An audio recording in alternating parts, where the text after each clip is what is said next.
Hello, dear friends. In this particular discussion, we'll be discussing sales book, one of the important subsidiary books. Please listen, this is just a conceptual revision. I am making an assumption that you have already studied, and this is only to help you revise the concepts fast. Now, similar to purchase book, even in sales book, we'll be entering the transactions of credit nature, that is only credit sales. We will not be entering any transaction related to cash, or will not be entering any transaction related to non goods, that is whether assets purchased or assets sold, or or some other non goods sold. So, for example, sale of old newspaper, etc. Now, there are some there is a small difference between purchase book and sales book. In purchase book we mention inward invoice number.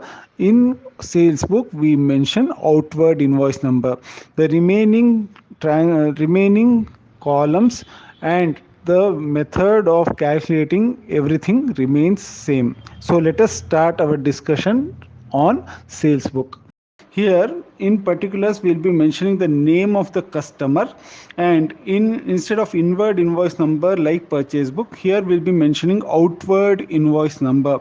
All other transactions, all other mathematical operations remain same. Here also in ledger folio, the column has to be left blank for our academic purposes, and outward invoice number only if they have given in the question, please mention that in the outward invoice number column.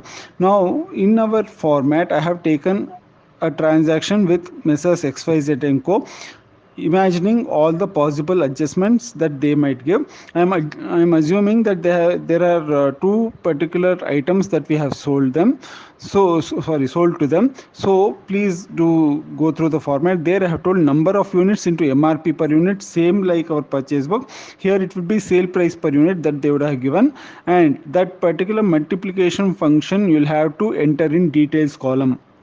One more item, number of units into MRP per unit, that is the sale price per unit. The multiplication function, that is the product of this, you will have to enter in details column. After entering these two transactions, you will have to sum it up, that is you will have to add these two amounts in the details column and arrive at the total, that is the subtotal, sorry, not the total. After that, this is my total MRP. On that we'll be calculating the trade discount if they have given, and we'll be calculating it at a given percentage. Now after calculating the trade discount on MRP, we'll be getting the amount of discount which will be entering in details column. After entering this details, we'll have to deduct the trade discount amount with the total MRP amount. After deducting this, we'll be getting some amount, and if they have not given any expenses to be incurred at the time of sale, then we can enter this particular amount in amount column only. But if they have given in the question some expenses at the time of sale like carriage outward, transportation or freight, then we'll have to add it to after discount MRP, and after discount price, and then we'll be calculating the total sales which will be mentioning in the amount column. Now similar to purchase book, here also we'll be entering the transactions of sale of goods. Which kind of sale? Credit sale of goods. No other credit sale will be entered. Here also, like purchase book, the cash transactions will be ignored, whether it is asset or goods. If there is any cash purchase, it will not come. If there is any cash purchase of asset, nothing will come here. And if there is any asset transactions, they are also to be ignored. Now my dear friends, now here the favorite trick of examiner is sale of old newspaper. They'll give a lot of transactions, and in between they'll tell some non-good transaction. I call this sale of old newspaper as a non-goods transaction. So if they are given some sale of old newspaper, and if it is a grocery shop, then it will not be credit sale of goods, so it should not be entered. If they have told sold old machinery, it should not be entered.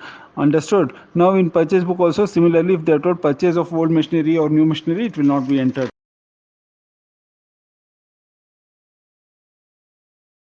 If you like this video, please do like, share and subscribe to our channel to get some more knowledge based and exam based content so that all of us get good marks. Please do share these videos with all your friends so that everyone is benefited, and stay tuned for some more knowledge based and exam oriented based content. Thank you.